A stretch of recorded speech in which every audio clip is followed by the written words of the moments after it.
Naka-set up ka pa rin ba dyan? Ayusin nyo yung setup nyo na laptop dyan. Wala mo na lalabas. Wala lalabas. Okay ba? Tumatawa-tawa siya. Wala, mawalan mo siya kausap, ma.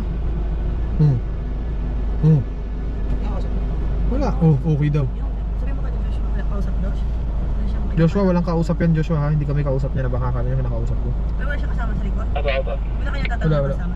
Pagka next time ganyan, sinabi kong bilisan, back. Ha? Ayun yung inaalala ko, kaya lagi kaming RTG paggabi kasi baka biglang may dumating na ganyan. Ayun, nagsasalita siya. May problema talaga to, tingin ko. Nakapitaw si Spike? Hindi. Nakapitaw po. Nakapitaw po. Ha? Nakapitaw. Sino bitaw? Hindi ko pa alam. Kanina pa nakapitaw po. Sa baba lang siya. So, pakiramdaman lang natin. Tayo natin kung anong gagawin niya. Sana umalis na siya. Sana bumalik na siya papalayo. Wala ka naman gagawin dito, tol eh. Jay, bantay ah. Ha? Oo. May nga, mo to ah. Sama ka di? Tutok mo lang ah. Hindi, ako lang. Kaya?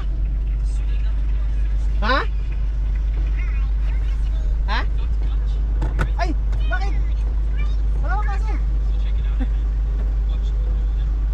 Ay, aso? Sige lang kuya. Ha? Hindi, nag-aano lang kami. Ayos lang ang mga gamit. Init nga! Grabe pa naman, ilang araw na walang ulan.